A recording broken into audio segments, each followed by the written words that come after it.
everybody. Glad to see you. Hopefully you're enjoying your weekend. I picked up something new. I wanted to do a short video just kind of showing what I got. So this, finally, a Swiss K31. Oh man, I've been after one of these for a couple years now. I missed the boat on the surplus for these, and it's been one that has eluded me a few times. I've almost bought one a couple times, but it just never worked out. So I was I don't know, I was just sitting around, and a buddy of mine shot me a text message. He said, "Hey, have you seen Classic Firearms' email?" "No, sure haven't." He's like, "Go on their site, they have K31s for sale." And lo and behold, they had some. And I was early enough to where I was able to get in on one. They had 2 crates, and I think that there were 8 or so that had matching bayonets. Now, I was not able to get in on those. I think they were selling those for $6.49 if I remember correctly. And then they had, but they did have a little supply of basically just regular K31s with no bayonets. So I jumped on it. I want to say they're $5.49. Definitely a lot higher than they used to be, but I just don't see them coming around market very much. And when I do, they've been very expensive. So I wound up buying one. I didn't use the hand select. So for those of you who have shopped with Classic Firearms, I have bought, I think, 3 or 4 firearms from them in the past. They offer a hand select option, which is mainly just for cosmetics. I didn't really, they're going to all be about cosmetically the same. But I wanted some options.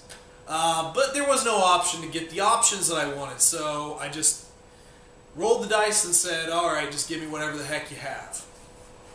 So, what were those options I wanted? Well, I was looking at the video that they put up, and they had some with walnut stocks, some with beech stocks, they had some with slings, some with just sling points, some with the little brass cap here. And I didn't expect to get what I got.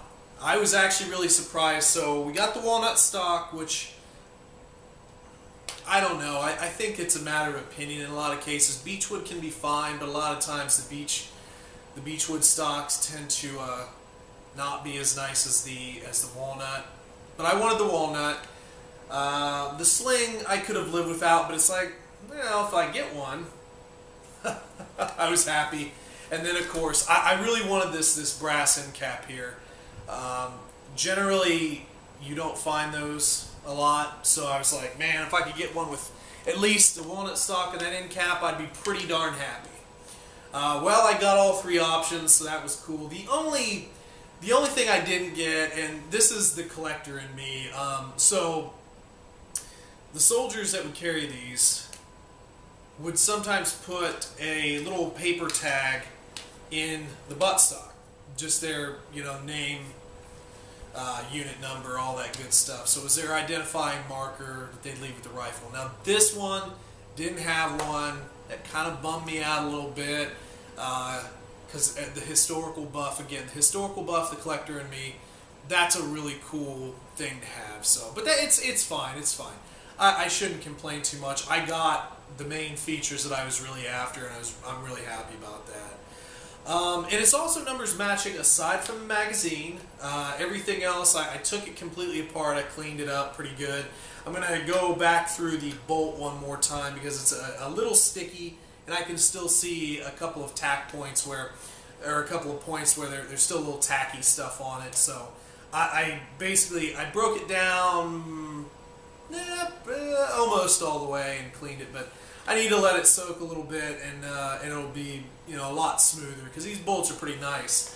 But yeah, the magazine wasn't original, or excuse me, wasn't matching numbers, but it is detachable, so sometimes that happens. Jeez. But sometimes that does happen, so,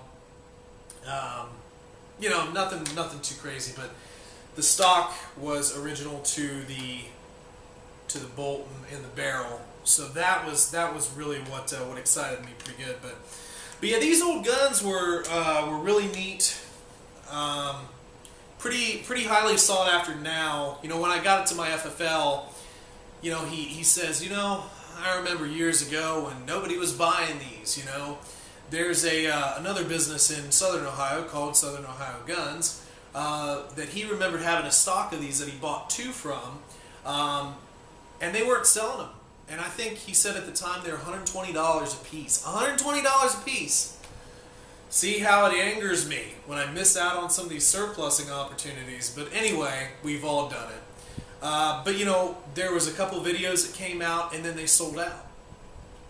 They were odd ducks, straight pullback bolt design. I'm not going to go over too much of the firearm right now, and we'll have a more dedicated video. But this is a straight pullback bolt, so there's no rotation like the normal bolts would be. Now, the actual bolt does rotate as you take it out and put it back in, but it doesn't have the same mechanism, you know, the up and then back and then back and then down as your normal bolts was. It's just straight pullback.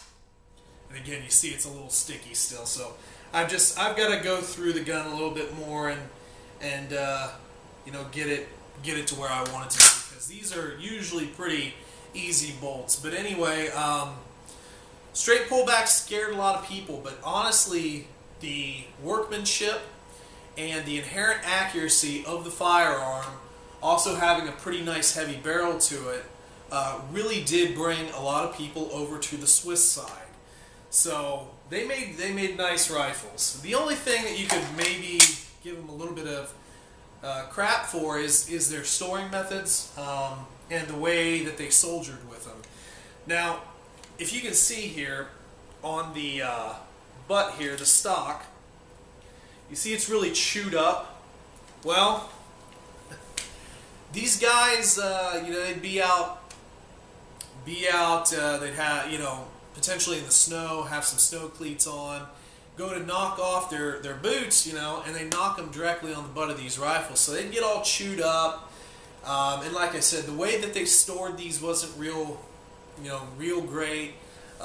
So, you know, the stocks were definitely dented and dinged. A little bit more than you'd see other places.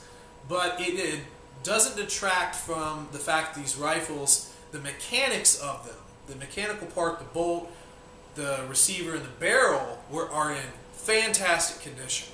So really, and this happened a lot with Mosins too, when those were widely surplused.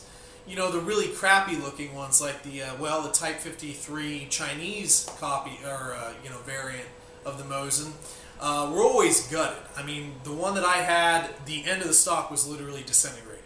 It was junk, but the mechanisms were okay. But in this case, the Swiss made these so well that you just buy them. Just buy them because you'll be insanely happy with them. And you know, if you get a walnut stock, that's awesome. So anyway, I just wanted to show this real quick and give a shout out to Classic Firearms, because I've bought a few things from them in the past, and I've been very happy. I bought a Makarov, a Tokarev, this, and I feel like I bought one other thing off of them, but I'm not sure. But they do a good job. You know, they bring in a lot of interesting stuff. They obviously have the ins with a lot of these things, because, like, again, K31s, the last time I saw a batch of K31s, there was one batch last year, and guess who had it? Classic Firearms, and I missed it. I missed the boat at that time, and I kicked myself for doing that, because I had one in cart, and I was like, okay, and then I think something happened, and I had to go away for a minute, and they were sold out. And these were sold out within an hour or two. They sold out quick, so if you see them pop up and you want one, if you see them pop up, grab them. If Classic has them, they're honest. They're honest about their products, so I have no problem recommending them. But just kind of wanted to share the experience with you a little bit and show off an old piece of Swiss history here. And I think, if I remember correctly, when I looked up the serial number, it came from 1948. So a little bit of age on the gun, and just a fantastic gun. Look forward to a full review of this, and I'll give you a little bit more history and try and get it out to shoot a little bit and give you a little bit of a range report on that too. But guys, I just appreciate you stopping by. For those of you who haven't subscribed to the page, please hit the old subscribe button for me. And for those of you who've been around for a while, keep those likes coming. Leave your comments for me. I like hearing from you.